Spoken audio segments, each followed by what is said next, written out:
Hello everyone.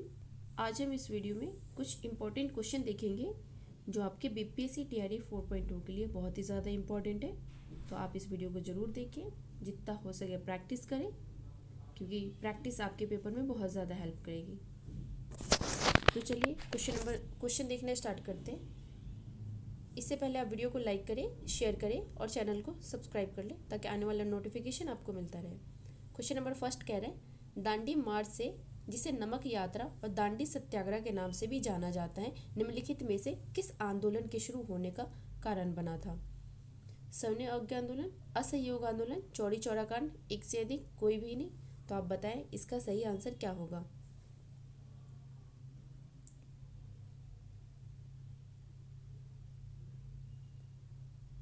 इसका सही answer हो जाएगा option number first is the right answer, सविनय अवज्ञा आंदोलन।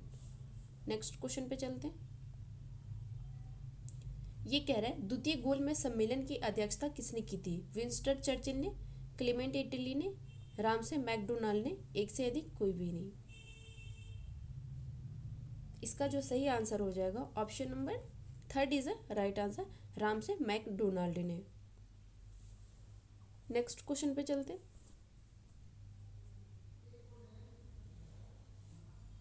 1919 अधिनियम के तहत केंद्र में भारतीय विधान परिषद का स्थान किसने लिया? एक सदनीय व्यवस्था ने, द्विसदनीय व्यवस्था ने, राज्य का परिषद ने, एक से अधिक, कोई भी नहीं। तो आप बताएं इसका सही आंसर क्या हो जाएगा। इसका सही आंसर हो जाएगा option number second is a right answer, द्विसदनीय व्यवस्था। नेक्स्ट क्वेश्चन पे चलते हैं। ये कह रहा है, 6 अप्रैल 1930 को चंपारण में नमक सत्याग्रह का नेतृत्व किसने किया था? विपिन बिहारी वर्मा में, लक्ष्मी नारायण झा ने, राम लाल प्रसाद ने, एक से अधिक, कोई भी नहीं। तो इसका सही आंसर हो जाएगा option number first is the right answer, Vipin Bihari Verma ने। नेक्स्ट क्वेश्चन पे चलते हैं।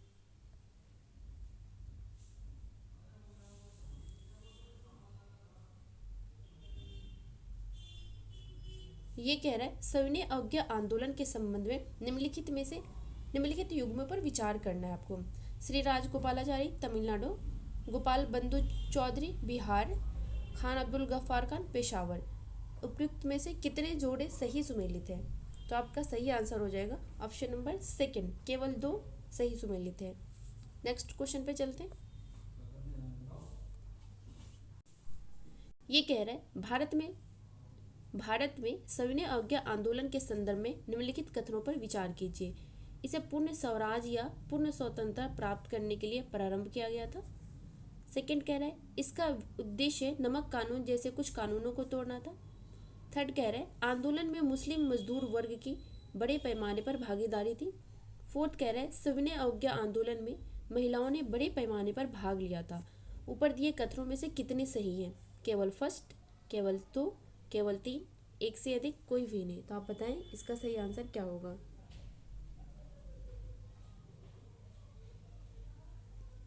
इसका सही आंसर हो जाएगा option number second is the right answer, केवल 2 सही है। चलिए इसके बारे में कुछ देख लेते हैं। सविनय अवज्ञा आंदोलन, इसकी शुरुआत जो हुई थी गांधी के प्रसिद्ध दांडी मार्च से हुई थी, और गांधी जी 12 मार्च 1930 को अहमदाबाद में साबरमती आश्रम से 78 अन्य आश्रय सदस्यों के साथ अहमदाबाद से लगभग 385 किलोमीटर दूर भारत के पश्चिमी समुद्र तट पर स्थित दांडी गांव के लिए पैदल निकले थे, और 6 अप्रैल 1930 को वे दांडी पहुंचे। गांधी जी ने वहां नमक कानून तोड़ा, और नमक कानून की अवज्ञा के बाद सविनय अवज्ञा आंदोलन पूरे देश में फैल गया था, और इसे पूर्ण स्वराज या पूर्ण स्वतंत्रता प्राप्त करने के लिए प्रारंभ किया गया था। अतः कथन फर्स्ट आपका सही हो जाएगा। आपका फर्स्ट जो कह रही है, इसे पूर्ण स्वराज या पूर्ण स्वतंत्रता प्राप्त करने के लिए प्रारंभ किया गया था, आपका ये सही है। इसके उद्देश्य नमक कानून जैसे कुछ कानूनों को तोड़ना था, आपका केवल 2 सही है। नेक्स्ट क्वेश्चन पे चलते हैं। ये कह रहा है, निम्नलिखित में से किसने गांधी इरविन समझौते में महात्मा गांधी के लाभ को सांत्वना पुरस्कार के रूप में लिया? S C Bose, Alan Campbell Johnson, B G Horniman. एक से अधिक कोई भी नहीं। तो आप बताएं इसका सही आंसर क्या हो जाएगा। तो इसका जो सही आंसर है वो हो जाएगा option number second is the right answer, Alan Campbell Johnson. Next question पे चलते हैं। ये कह रहा है भारत में ब्रिटिश साम्राज्य के खिलाफ सविनय अवज्ञा आंदोलन के संबंध में निम्नलिखित में से कौन सा कथन सही है। आपको फर्स्ट कह रहा है औद्योगिक श्रमिक वर्ग ने पूरे देश में बहुत बड़ी संख्या में भाग लिया था। सेकंड कह रहा है भारतीय व्यापारियों और उद्योगपतियों ने इस आंदोलन का समर्थन किया जब ये पहली बार शुरू किया गया था। तो आप बताएं इसका सही आंसर क्या होगा। केवल एक सही है, दोनों सही है, ना दोनों ही गलत है, एक से अधिक कोई भी नहीं।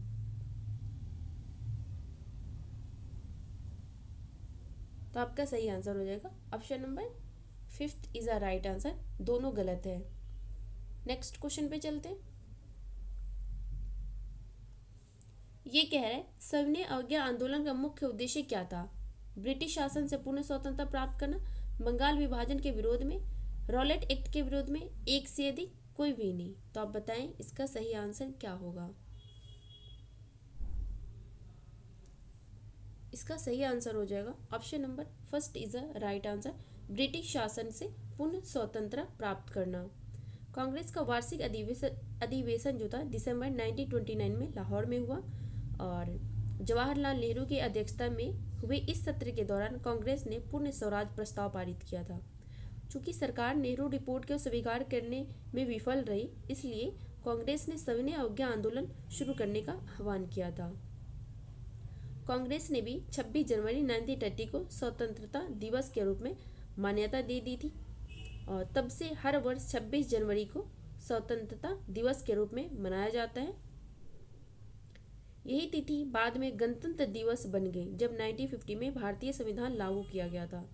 इस प्रकार दांडी मार्च कांग्रेस के नेतृत्व में दूसरे बड़े संघर्ष के लिए मंच तैयार हुआ और 12 मार्च 1930 को गांधी जी ने नमक का कानून तोड़ा था। नेक्स्ट क्वेश्चन पे चलते।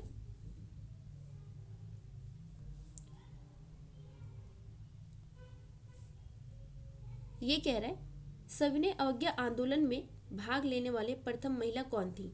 सरोजनी नायडू, विजया लक्ष्मी पंडित, इंदिरा गांधी, एक से अधिक कोई भी नहीं। तो आपका सही आंसर हो जाएगा option number first is a right answer, Sarojini Naidu.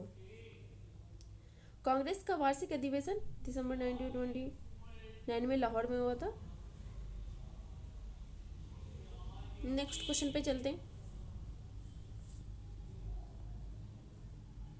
ये कह रहा है भारतीय राष्ट्रीय कांग्रेस के 1931 के कराची सत्र की अध्यक्षता किसने की थी। सरदार पटेल ने, सुभाष चंद्र बोस ने, गांधी जी ने, एक से अधिक कोई भी नहीं। तो आपका सही आंसर हो जाएगा option number first is a right answer, Sardar Patel ने। 1931 में सरदार वल्लभ भाई पटेल ने भारतीय राष्ट्रीय कांग्रेस के कराची अधिवेशन की अध्यक्षता की थी और उन्हें भारत के लौह पुरुष के रूप में भी जाना जाता है। और महात्मा गांधी ने वल्लभ भाई पटेल को सरदार की उपाधि भी दी थी। उनके भारत के बिस्मार्क के रूप में भी जाना जाता है क्योंकि उन्होंने भारत को एकजुट करने में एक प्रमुख भूमिका निभाई थी। वे बारडोली सत्याग्रह से भी संबंधित हैं। नेक्स्ट क्वेश्चन पे चलते। ये कह रहा है निम्नलिखित में से किस गोलमेज सम्मेलन से पहले एम गांधी और लॉर्ड इरविन के बीच समझौता हुआ था। तीसरा गोलमेज सम्मेलन, पहला गोलमेज सम्मेलन, दूसरा गोलमेज सम्मेलन, एक से अधिक कोई भी नहीं। तो आपका सही आंसर हो जाएगा, आपको पता ही होगा फर्स्ट में और थर्ड में गांधी जी नहीं गए थे, दूसरे गोलमेज सम्मेलन में गांधी जी गए थे। तो इसका सही आंसर हो जाएगा option number third is the right answer, दूसरा गोलमेज सम्मेलन। द्वितीय गोलमेज सम्मेलन सितंबर 1931 से पहले मार्च 1931 में गांधी इरविन समझौते पर हस्ताक्षर किए गए थे। प्रथम गोलमेज सम्मेलन के बाद भारतीय राष्ट्रीय कांग्रेस के सदस्यों ने भाग नहीं लिया था और ब्रिटिश ने गोलमेज सम्मेलन के बाद के सत्र के लिए एम गांधी को आमंत्रित करने का फैसला किया। लॉर्ड इरविन ने गांधी के साथ बातचीत शुरू की और इसके परिणाम स्वरूप गांधी इरविन समझौता हुआ, जिसके तहत गांधी की 11 मांगे मान ली गई। गांधी के इस निर्णय को 1931 में कराची अधिवेशन में कांग्रेस सदस्यों ने मंजूरी दे दी थी। नेक्स्ट क्वेश्चन पे चलते हैं। ये कह रहा है निम्नलिखित में से किस राजनीतिक नेता ने तीनों गोलमेज सम्मेलन में भाग लिया था? तेज बहादुर सप्रू, बी आर अम्बेडकर, महात्मा गांधी। तो आप बताएं इसका सही आंसर क्या होगा? इसका सही आंसर हो जाएगा option number 4 is the right answer, क्योंकि महात्मा गांधी एक गोलमेज सम्मेलन में लिए थे जो दूसरा वाला था, पर तेज बहादुर सप्रू और बी आर अम्बेडकर ने तीनों गोलमेज सम्मेलन में भाग लिया था। बी आर अम्बेडकर और तेज बहादुर सप्रू ने तीनों गोलमेज सम्मेलनों में भाग लिया था और महात्मा गांधी ने सिर्फ द्वितीय गोलमेज सम्मेलन में भाग लिया था। नेक्स्ट क्वेश्चन पे चलते। ये कह रहा है निम्नलिखित में से किसने भारतीय राष्ट्रीय कांग्रेस 1931 के कराची अधिवेशन को महात्मा गांधी की लोकप्रियता और प्रतिष्ठा का शिखर माना था? एस.सी. बोस ने, पट्टाभी सीतारमैया ने, सरदार वल्लभ भाई पटेल ने, एक से अधिक, कोई भी नहीं। तो आपका सही आंसर हो जाएगा option number first is a right answer, SC. Bose ने। भारतीय राष्ट्रीय कांग्रेस का कराची अधिवेशन 1931, कांग्रेस के 1931 के कराची अधिवेशन की अध्यक्षता सरदार वल्लभ भाई पटेल ने की थी और एस.सी. बोस ने भारतीय राष्ट्रीय कांग्रेस 1931 के कराची अधिवेशन को महात्मा गांधी की लोकप्रियता और प्रतिष्ठा का शिखर माना जाता था। यह गांधी इरविन समझौते का समर्थन करने के लिए 26 से 31 मार्च 1931 में कराची में आयोजित भारतीय राष्ट्रीय कांग्रेस का एक विशेष सत्र था। नेक्स्ट क्वेश्चन पे चलते हैं। ये कह रहा है निम्नलिखित में से कौन सा कथन कांग्रेस के कराची सत्र 1931 के संदर्भ में सही है? महात्मा गांधी ने सत्र की अध्यक्षता की थी। आपको पहले ही बता दिया गया है कि सरदार पटेल ने की थी, महात्मा गांधी ने नहीं किया था।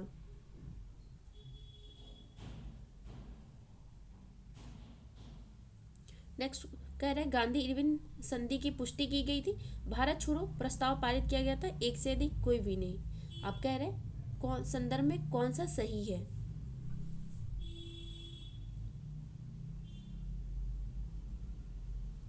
तो इसका सही आंसर हो जाएगा option number second is the right answer. Gandhi Irwin संधि की पुष्टि की गई थी। उस टाइम थर्ड भी गलत है और फर्स्ट भी गलत है। नेक्स्ट क्वेश्चन पे चलते।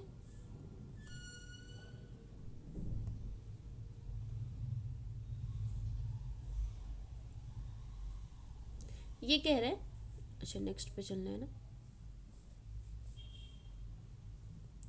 ये क्वेश्चन कह रहा है ब्रिटिश शासन के दौरान गोलमेज सम्मेलनों के संबंध में निम्नलिखित में से कौन सा कथन सही नहीं है? सही नहीं पूछ रहा है आपसे। पहला गोलमेज सम्मेलन 19 नवंबर 1930 को आयोजित किया गया था। दूसरा कह रहा है महात्मा गांधी ने पहले गोलमेज सम्मेलन में भाग लिया, बिल्कुल भी नहीं। बी आर अम्बेडकर और तेज बहादुर सप्रू ने तीनों गोलमेज सम्मेलनों में हिस्सा लिया था, ये भी बात सही है। अभी पिछले क्वेश्चन में हमने आपको बताया था। तो आप बताएं इसका सही आंसर क्या होगा? आपसे सही नहीं पूछ रहा है, आप क्वेश्चन ध्यान से पढ़ेंगे और ये जो आपका थर्ड है वो आपका सही है, ये आपका गलत है। तो आप बताएं इसका सही आंसर क्या होगा?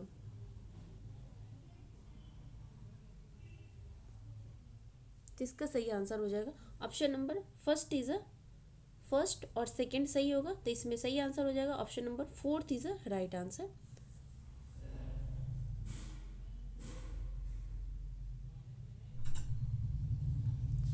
क्योंकि जो पहला गोलमेज सम्मेलन हुआ था वो 12 नवंबर 1930 को हुआ था और यहाँ दे रखा है आपका 9 नवंबर।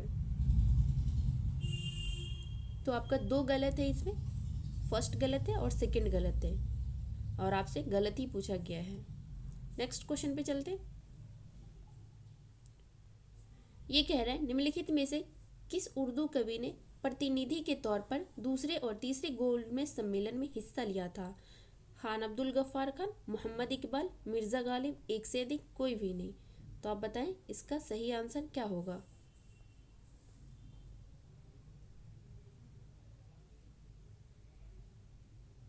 इसका सही आंसर हो जाएगा option number second is a right answer Mohammad Iqbal ने। नेक्स्ट क्वेश्चन पे चलते। ये कह रहा है डैश पर चर्चा करने के लिए अंग्रेजों द्वारा गोलमेज सम्मेलन आयोजित किए गए थे। सविनय अवज्ञा आंदोलन को रोकने के लिए, भारत में संवैधानिक सुधार के लिए, भारत को पूर्व स्वतंत्रता का अनुदान के लिए, एक से अधिक, कोई भी नहीं। तो आप बताएं इसका सही आंसर क्या होगा। इसका सही आंसर हो जाएगा option number second is the right answer, Bharat में संवैधानिक सुधार के लिए। नेक्स्ट क्वेश्चन पे चलते। ये कह रहा है निम्न में से किस वर्ष में राउंड टेबल सम्मेलन आयोजित किया गया था। 1931 में, 1932 में, दोनों में, एक से अधिक, कोई भी नहीं। तो आपका सही आंसर हो जाएगा option number third is the right answer, दोनों में। फर्स्ट में भी हुआ था और 1931 में भी हुआ था और 1932 में भी हुआ था। नेक्स्ट क्वेश्चन पे चलते हैं। ये कह रहा है भारतीय राष्ट्रीय कांग्रेस के कराची अधिवेशन में निम्न में से किस पर प्रस्ताव पारित किया गया था। मौलिक अधिकार, मौलिक कर्तव्य, आर्थिक कार्यक्रम, केवल एक, केवल दो, केवल दो, एक से अधिक, कोई भी नहीं। तो आप बताएं इसका सही आंसर क्या होगा।